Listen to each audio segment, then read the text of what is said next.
Meus irmãos, o que Deus colocou no meu coração seria tantas coisas para compartilhar, mas exatamente por ser hoje, o segundo domingo do mês de dezembro, e o dia da Bíblia, Deus colocou no meu coração uma palavra que é uma palavra de exortação, de admoestação no Senhor, a respeito da reintegração do centro da palavra de Deus, na nossa vida pessoal e também na nossa vida comunitária. Porque eu estou profundamente convicto de que todas as enfermidades espirituais, de que todas as lutas, muitas das quais nós vivemos, essas coisas nos vêm por um distanciamento pessoal e comunitário da palavra de Deus. E só retornando à nossa vida e retornando ao centro do culto e ao centro da igreja, né, a palavra de Deus, as escrituras sagradas, é que nós podemos ter saúde espiritual. Nós podemos ter vida e vida com abundância. Nós podemos ter têmperas, inclusive para enfrentar as lutas, porque a palavra de Deus nos diz que em todos os lugares que a vida cristã seria permeada por lutas, por dificuldades. Não existe em lugar nenhum das Escrituras Sagradas promessa de que nós não passaríamos por vales, por desertos, por tribulações, por angústias. O próprio Senhor Jesus Cristo disse: não pense que eu vim trazer paz ao mundo, mas eu vim trazer espada. Não é? E eu vim causar divisão entre o filho e o seu pai, a filha e a sua mãe, entre a nora e a sua sogra. Não é? Então, os inimigos do homem, disse Jesus, serão os da sua própria casa. E às vezes nós não entendemos a dimensão do que significa ser cristão, do que significa ser discípulo de Jesus.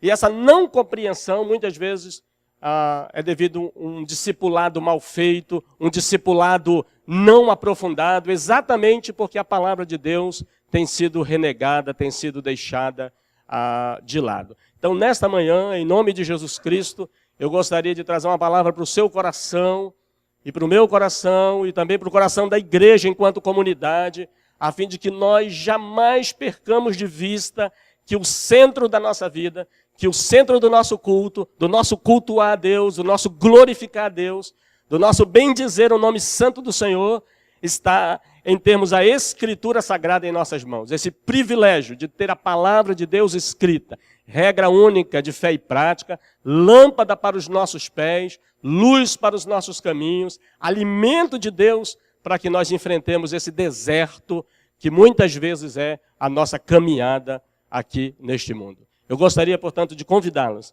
para uma leitura na carta de Judas, lá no Novo Testamento, penúltimo livro da Bíblia. Apenas 2 versículos que eu quero compartilhar com você, seja no seu celular, seja no livro propriamente dito, mas enfim, que você tenha a Bíblia, tenha a Escritura na sua mão nesta hora, em nome de Jesus.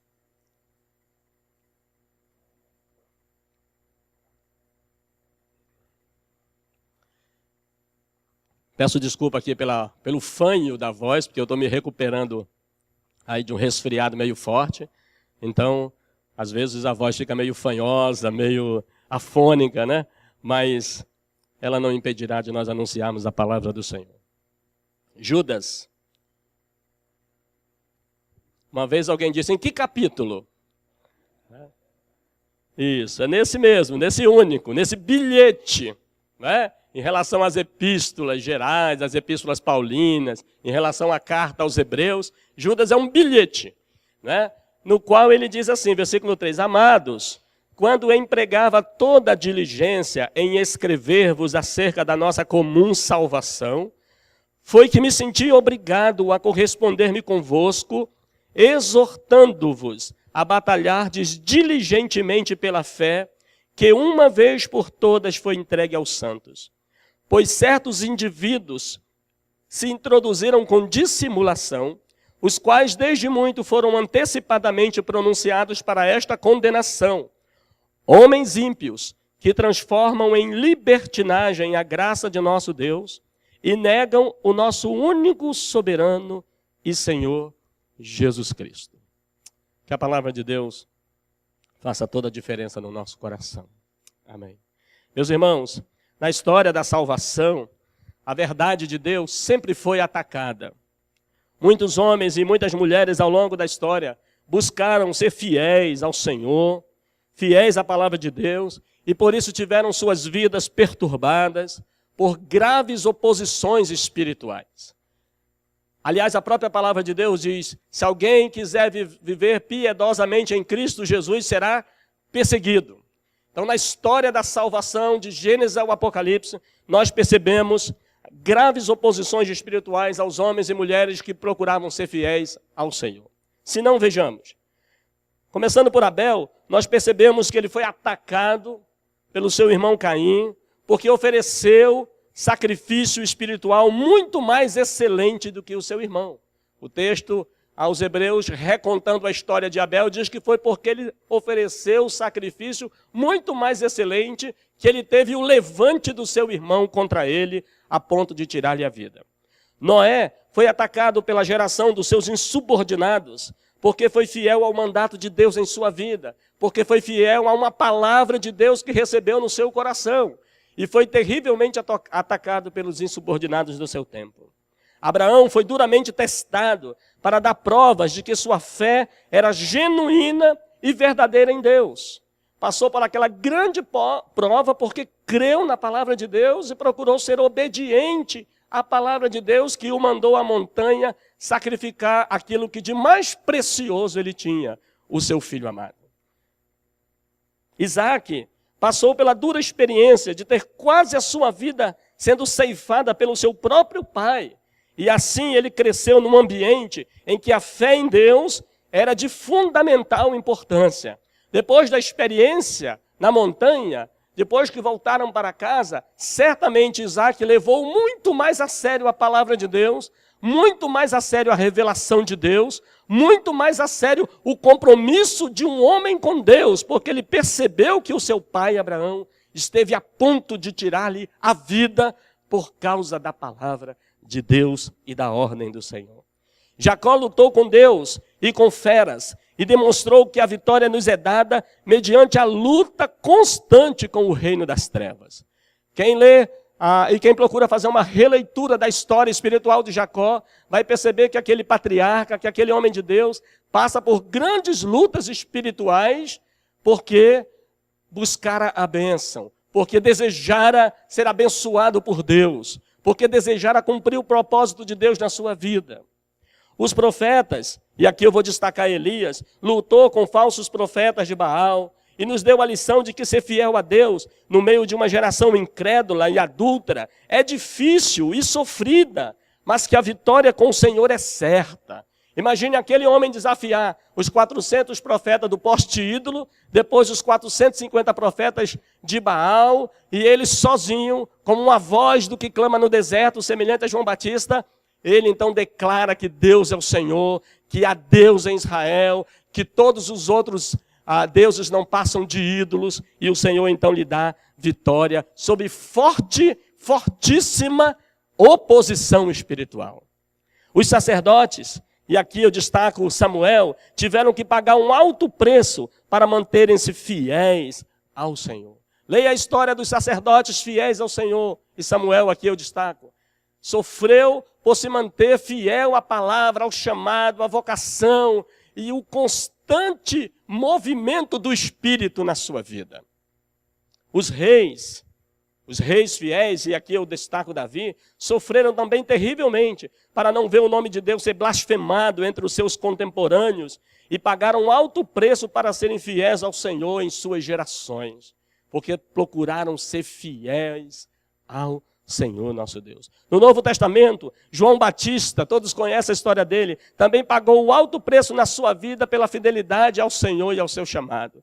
Teve a sua cabeça decepada pelo fio da espada de Herodes, por ter a coragem de, profeticamente, em nome de Deus, dizer a Herodes: não te é lícito possuir a mulher do teu irmão. E por isso foi para o cárcere, e depois de uma festa banal, depois de uma dança sem escrúpulo, e por causa da imoralidade daquela família, João Batista, o último dos profetas, teve a sua cabeça decepada. Jesus, no seu ministério terreno, também foi terrivelmente atacado pelos líderes religiosos de sua época, especialmente os fariseus, por falar em nome de Deus, por curar e libertar pelo poder do Espírito Santo e anunciar que o reino de Deus era chegado. E por conta disso pagou com a sua vida a mensagem que pregou. A mensagem que pregou. Os apóstolos também pagaram com suas vidas a mensagem confrontadora do Evangelho, com as heresias da sua época. Pedro, Paulo, Tiago, João e dentre outros foram terrivelmente castigados por falarem em nome de Cristo, por afirmarem que Jesus era Deus e por dizer que a lei de Moisés não aperfeiçoava coisa alguma, mas somente o sacrifício de Jesus era suficiente para aperfeiçoar as pessoas em todos os tempos da história. E por afirmarem isso, e por ser esta a confissão de fé deles, eles pagaram alto preço do chicote, da prisão, da espada e muitos deles da crucificação, como relata a história dos mártires do primeiro século. Não há, meus irmãos, evangelho verdadeiro sem cruz, sem pagarmos o preço do discipulado. E a própria palavra de Deus nos diz, como eu já mencionei, 2 Timóteo 3,12, ora, todos quanto querem viver piedosamente em Cristo Jesus serão perseguidos. E hoje de manhã, no dia da Bíblia, faz-se necessário que nós paremos um pouco e reflitamos sobre a verdadeira importância da palavra de Deus na nossa vida. E quando nós olhamos a história desses homens e mulheres, faz-se necessário nós refletirmos se nós também, como cristãos do século 21, do ano de 2014, na virada do ano, se nós também temos pago o preço de sermos crentes em Jesus Cristo, se temos pago o preço de sermos discípulos de Jesus, se estamos dispostos a dar a nossa vida por causa daquele que suportou a cruz por nós, daquele que não reclamou os cravos, nem a coroa de espinho, nem a abertura do seu lado com uma lança, daquele que não reclamou os insultos e as blasfêmias que fizeram com ele, dizendo, desça da cruz e nós creremos em ti, mas daquele que suportou a ignomínia, tremenda oposição dos pecadores contra si mesmo, ele suportou. Será que nós, como Igreja Presbiteriana Independente, aqui do Ipiranga, e como IPI do Brasil, e como cristãos aqui no Brasil, será que nós estamos dispostos a levar muito a sério a salvação, que o autor de Hebreus chama de tão grande salvação? Será que estamos dispostos a levar muito a sério o nosso chamado, o nosso discipulado, a cruz de Jesus Cristo, que está sobre nós, a água do batismo, que quando caiu sobre a nossa cabeça, simbolizava a lavagem dos nossos pecados para a morte para uma vida velha e o ressuscitar para uma vida nova. Nesta manhã eu quero trazer essa palavra de exortação ao seu coração, porque eu acredito que a palavra de Deus tem sido atacada nos dias atuais.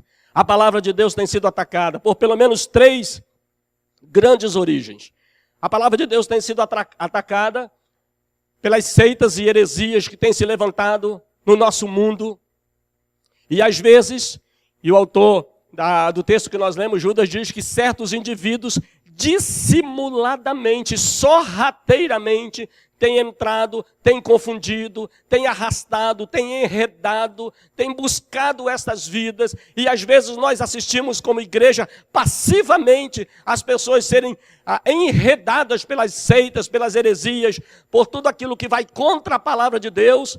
E parece que nós fomos tomados por um espírito de mudez, não falamos, não denunciamos, não profetizamos, não levantamos a nossa voz e vamos deixando com que as pessoas sejam arrastadas pelas seitas e heresias. Então, em primeiro lugar, a palavra de Deus tem sido atacada por conta disso.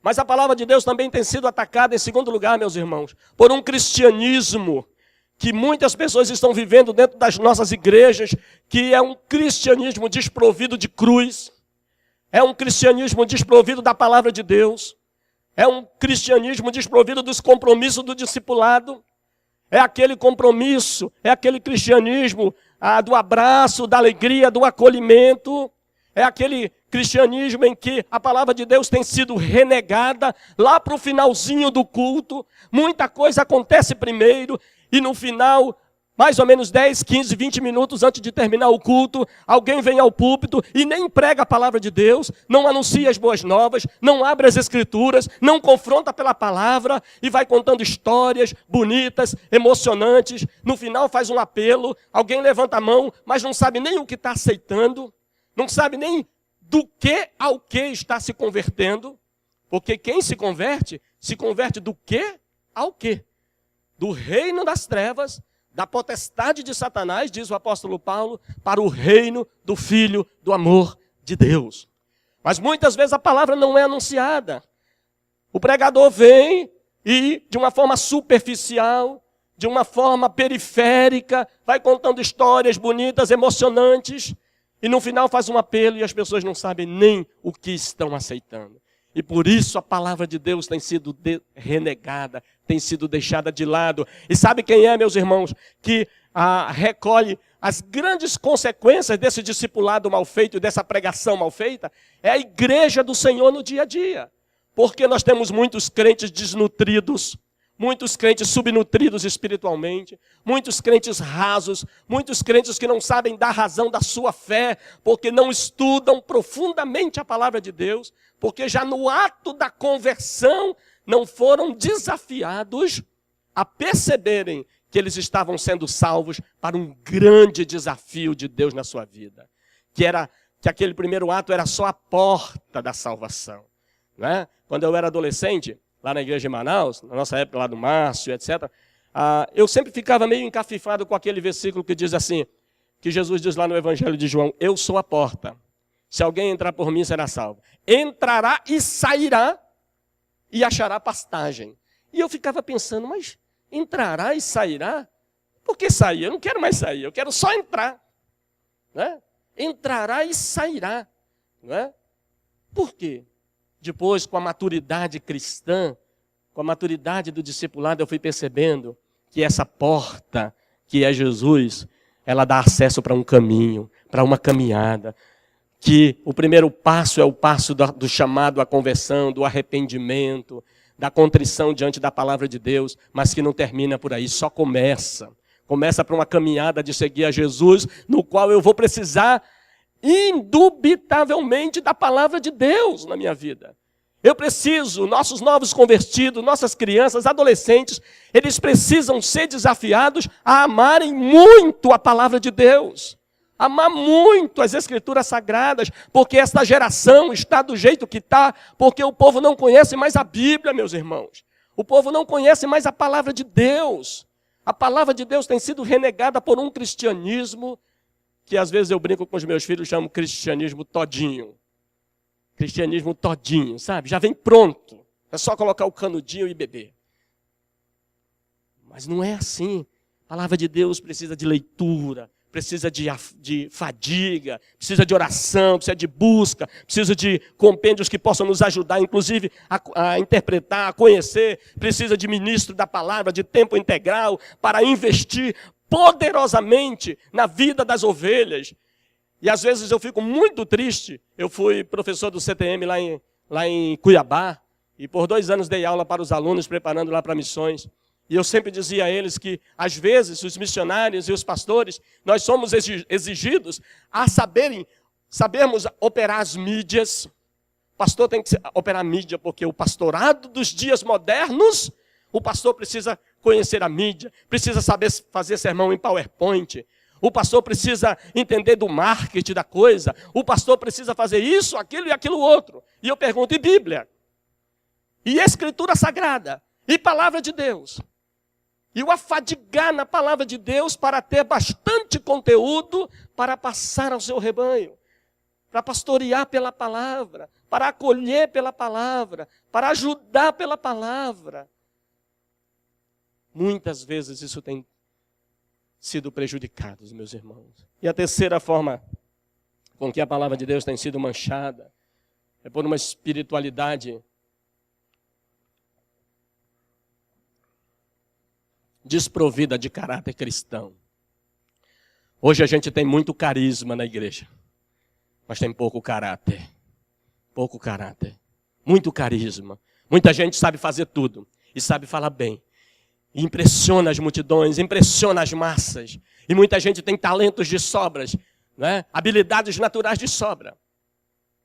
Mas o Senhor Jesus Cristo disse algo tão importante no Evangelho de Mateus. Ele disse que naquele dia, no grande e glorioso dia da vinda dele, muitos dirão, Senhor, em teu nome nós falamos novas línguas. Em teu nome nós expulsamos demônio. Em teu nome nós curamos pessoas. Em teu nome nós fizemos tudo aquilo que o carisma nos permitia fazer. Mas o Senhor Jesus disse que dirá: apartai-vos de mim, nunca vos conheci. Carisma sem caráter, meus irmãos, não vale nada. Carisma sem caráter cristão provado, sem vida no altar, sem vida na oração, sem vida na comunhão, sem vida na palavra. É como o bronze que soa, ou como o símbolo que retine, como diz o apóstolo Paulo em 1 Coríntios 13. Esses dias eu ouvi uma frase, se não me falha a memória, foi do John Piper, ou John Piper, aquele teólogo americano. Ele disse que, se não me falha a memória, talvez eu erre a autoria, mas ele disse que a nossa crise com o reino é fundamentalmente a nossa crise com o rei. Nosso problema de falta de amor pelo reino, pela obra, pela igreja, pelas coisas da igreja, é, em primeiro lugar, nosso problema de falta de amor pelo rei, por Cristo, por Deus, pelo Espírito Santo, pela obra que Jesus Cristo fez na cruz. Porque quanto mais apaixonados nós estivermos pelo Senhor Jesus, quanto mais Ele for o alvo da nossa vida, quanto mais nós olharmos para aquilo que nós passamos e olharmos para aquilo que Ele passou na cruz e dissermos assim: o que eu estou passando não é nada diante do que Ele passou por mim. O suor que hoje pinga na minha roupa ao evangelizar, ou as dores dos meus joelhos nas madrugadas na oração ajoelhado, ou as dores que às vezes nas costas me vêm quando eu fico 40, 50 minutos ouvindo uma palavra que está abençoando o meu coração, ou os metrôs que eu tenho que tomar para chegar na igreja para receber a palavra do meu pastor. Nada disso há de se comparar à cruz do Calvário do Senhor Jesus Cristo. Nada disso há de se comparar ao alto preço que Ele pagou por você e por mim. E quanto mais apaixonados nós estivermos pelo Rei, mais esse amor se refletirá nas coisas do reino, no zelo pelas coisas do reino. Meus irmãos, eu queria assim rapidamente compartilhar com vocês, especialmente porque algo tem preocupado o meu coração, é o enorme aumento das seitas e heresias, especialmente no nosso país, na nossa realidade brasileira. E também me preocupa esse cristianismo sem cruz que muita gente tem vivido. Eu queria compartilhar rapidamente algumas razões pelas quais eu acredito que essas coisas estão acontecendo. Por que as seitas têm crescido? E por que muita gente tem vivido um subcristianismo, um cristianismo de segunda classe? Em primeiro lugar, o que vem no meu coração é o amor pelas trevas. O amor pelas trevas. O amor pelas trevas tem feito muita gente apostatar, abandonar, deixar de lado os princípios maravilhosos da palavra de Deus. Quando Jesus estava conversando com Nicodemos em João capítulo 3, ele disse assim: ora, este é o julgamento. A luz veio ao mundo, mas os homens amaram mais as trevas do que a luz, pois as suas obras eram más. Portanto, todo aquele que faz o mal odeia a luz e não vem para a luz, para que as suas obras não sejam reprovadas. Mas aquele que pratica a verdade vem para a luz. Torna-se assim claro que as suas obras são feitas em Deus. João 3, 19 a 21. Meus irmãos, o amor pelas trevas tem feito com que as pessoas resolvam viver uma vida imoral, uma vida egocêntrica, uma vida que foge da verdade do Evangelho, que desvenda a vida daquela pessoa quanto àquilo que realmente ela é, uma vida que ofende a Deus. Uma das razões pelas quais as pessoas, depois de ouvirem o Evangelho, recusam-se a crer nele, depois de ouvirem a verdade de Deus, é porque o Evangelho ilumina as trevas de suas vidas. E aí os seus pecados são ressaltados, os seus caminhos mal são iluminados, e essas pessoas não querem vir a Cristo com arrependimento e com fé. O amor pelas trevas, o amor pelo pecado. Também muitos crentes que caíram da fé, se desviaram da verdade do Evangelho e abandonaram a sua lealdade a Cristo, caíram no pecado e recusam-se a retornar à comunhão com Deus sobre base de arrependimento e de fé. Jesus disse: todo aquele que pratica o mal aborrece a luz. Então o amor pelas trevas tem feito muita gente, meus irmãos, esses indivíduos que sorrateiramente, como disse Judas, têm entrado, perturbado, conduzido, enredado as pessoas e esses outros indivíduos que dentro das nossas comunidades não têm permanecido, porque a luz da palavra, a luz do evangelho ressalta a sua vida de pecado, a sua vida de trevas. Por isso, é necessário, é de fundamental importância que a palavra de Deus continue sendo pregada, anunciada, para confrontar, para repreender, para chamar as pessoas à sabedoria de Cristo Jesus. Não só aquele evangelho que dá um tapinha nas costas, que diz parabéns, bem-vindo, não é? As pessoas são bem-vindas mesmo. A recepção na porta da igreja deve ser algo maravilhoso, para receber bem sim. Mas aqui, na hora de servir o banquete, as pessoas precisam serem confrontadas com a palavra de Deus, para que elas entendam que os seus pecados são ofensivos a Deus e que elas precisam se arrepender de tudo isso. Outra razão, rapidamente, meus queridos, que tem feito com que o número das heresias tenha crescido e que tem feito com muitos crentes se afastarem da palavra de Deus é a imaturidade espiritual. A imaturidade. O período das nossas vidas cristãs em que estamos mais vulneráveis aos ataques das seitas e das más interpretações da palavra de Deus é a época da nossa meninice espiritual. Há um tempo para a gente ser menino espiritual, meus irmãos. Paulo diz, quando eu era menino, eu pensava como menino, eu falava como menino, eu agia como menino. Quando, porém, eu fiquei a ser homem, desisti das coisas de menino. Mas tem muita gente na igreja que não quer desistir das coisas de menino.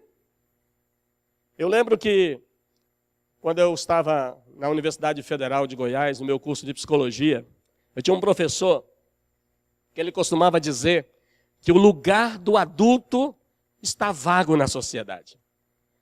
Meu professor de psicologia na época dizia, o lugar do adulto está vago na sociedade. E se nós trouxermos isso para a vida cristã, podemos dizer que o lugar do adulto espiritual também está vago. Todo mundo quer ser menino na fé. Todo mundo quer ser criança. Mas a palavra de Deus nos chama à maturidade, ao crescimento. A nossa infância espiritual é um período lindo das nossas vidas. Tudo são flores, o céu é mais azul, né? Na terra o verde se amplia, os irmãos são mais achegados, ir à igreja é mais prazeroso. E a gente até canta, depois que Cristo me salvou, em céu o mundo se tornou. Tudo é mais florido na nossa infância espiritual. Mas essa infância passa. A gente precisa crescer. Naquela perspectiva lá do apóstolo João que escreveu, né? Filhinhos, eu vos escrevi porque conheceis o Pai. Jovens, eu vos escrevi, né? Porque sois fortes, a palavra de Deus permanece em vós e tendes vencido o maligno. Pais, eu vos escrevi porque conheceis aquele que existe desde o princípio. Há um momento de ser filhinho, há um momento de ser jovem na fé e há um momento de ser pai e mãe espiritual. Pai e mãe espiritual de outros que estão chegando. E isso nos preserva do ataque das heresias, do ataque daqueles que querem desprezar a palavra de Deus. Isso nos faz perceber que a imaturidade espiritual tem feito com que muita gente, meus irmãos, desconheça uma palavra para as suas vidas e para a vida da própria igreja. Em terceiro lugar, terceira razão que faz com que as seitas gracem no mundo afora. E a terceira razão que faz com que muitos irmãos também abandonem o evangelho é a própria subversão espiritual. Veja que Judas diz, certos indivíduos se introduziram dissimuladamente. Isso é subversão espiritual. Não é? As pessoas são atraídas, desviadas para seitas por esses propagandistas itinerantes que trabalham com eficiência para subverter as pessoas, afastando-os da verdadeira fé em Jesus Cristo. Por isso, meus irmãos, cuidado com a constante vulnerabilidade espiritual dos nossos amados irmãos. Vamos preservar uns aos outros, vamos cuidar uns dos outros, vamos perceber se certas rachaduras, se certas erosões. Né? Quem já estudou geografia sabe que uma erosão não começa de um dia para a noite. É algo sorrateiro, é algo que começa ali, né, de baixo para cima. E quando percebe, a erosão está feita, o buraco está feito. Então é necessário que nós tenhamos olhos espirituais para perceber determinadas erosões na vida da comunidade, na vida de uma família, na vida de um pastor, na vida de um homem, de uma mulher de Deus. Cuidado com as erosões espirituais. Paulo, escrevendo aos Colossenses, disse para eles terem cuidado com os aventureiros espirituais que procuravam corromper teologicamente aquele grupo. Paulo disse, cuidado que ninguém vos venha enredar com as suas vãs filosofias, não é? Sutilezas e filosofia de homens. Colossenses 2, de 8 a 18. E para terminar, meus irmãos, a quarta razão que eu quero compartilhar, para que as seitas gracem no nosso mundo e para que muitas vezes nós vivamos esse cristianismo infantilizado, esse cristianismo sem maturidade cristã. É por causa da soberba espiritual. A soberba espiritual tem levado muita gente ao fracasso também espiritual. Primeiro, porque muita gente acha que com seus 20, 30 anos de fé não precisa mais frequentar a comunidade, não precisa mais participar do estudo bíblico, não precisa mais orar nas reuniões comunitárias de oração, porque eu já tenho 20, 30 anos de fé. Quantos sermões eu já ouvi dessa tribuna sacra? Quantas palavras daqui? E às vezes sorrateiramente a soberba, o orgulho, a vaidade, a jactância espiritual vai tomando conta dos nossos corações. E nós vamos nos apartando daquilo que Paulo chama de singeleza e simplicidade de Cristo Jesus. Então, cuidado, meus irmãos. Nada de soberba. Paulo diz que o evangelho precisa ser crido com santidade e sinceridade de Deus. Não com sabedoria humana, mas na graça divina. E o orgulho espiritual tem levado muitos irmãos a considerarem o evangelho até mesmo modesto demais para eles. Dizem que a pregação não é sofisticada, ou que é demasiadamente simples para os seus intelectos perceptivos. Dizem que eles já têm sabedoria construída na experiência da vida, né? E eles não necessitam mais dos elementos fundamentais do evangelho. E tudo isso é um engodo, tudo isso é um engano, tudo isso é uma serpente que sorrateiramente vai entrando em nossas vidas espirituais. Nunca nós vamos estar plenamente satisfeitos, meus irmãos. Mesmo que tenhamos 30, 40, 50 anos de fé, nós precisaremos da comunidade, nós precisaremos da palavra, nós precisaremos da oração, nós precisaremos da comunhão, nós precisaremos da advertência espiritual, nós precisaremos da exortação, da repreensão, do abraço caloroso, mas também da mão que diz, meu irmão, isto é pecado e desagrada o coração de Deus. Sempre precisaremos disso, até o dia que o Senhor nos chamar para a sua glória e para o seu reino. Por isso, meus irmãos, no dia da Bíblia, nesse segundo domingo do mês de dezembro, mas não só hoje, durante toda a nossa caminhada cristã, eu quero desafiá-los, em nome de Jesus Cristo, a continuar correndo a carreira que vos está proposta, como diz Hebreus capítulo 12, versículos de 1 a 3, olhando firmemente para Jesus, o autor e consumador da nossa fé, atentando para Jesus, que sofreu sobre si terrível oposição dos pecadores. Mas Hebreus diz, para que nós não nos desmaiemos em nossas almas. Tem muita gente desmaiando, tem muita gente se cansando, tem muita gente esmorecendo, tem muita gente desanimando na vida cristã. Mas em nome do Senhor Jesus, eu quero trazer uma palavra para o seu coração, para você não desanimar, para você não esmorecer, para você olhar para o alto. O Senhor tem e continua tendo planos maravilhosos para a tua vida espiritual, para a tua vida cristã. O Senhor quer desafiar o teu coração, não só o grupo dos irmãos que leram a palavra em 2014, mas quem sabe o pastor vai chegar aqui em dezembro do ano que vem e vai dizer, meus irmãos, louvado seja Deus, porque a Igreja Presbiteriana Independente do Ipiranga, toda a comunidade leu a Bíblia. Toda a comunidade meditou na palavra, toda a comunidade pode dizer, como disse o salmista Davi, que as palavras dos meus lábios e o meditar do meu coração sejam agradáveis na tua presença, rocha minha e redentor meu. Em nome de Jesus. Amém. Um forte abraço a vocês. Feliz Natal a todos. Que Deus continue abençoando esta igreja, esta comunidade. Orem por nós lá no Amazonas. O desafio é muito grande, mas maior é o que está em nós do que aquele que está no mundo. Amém.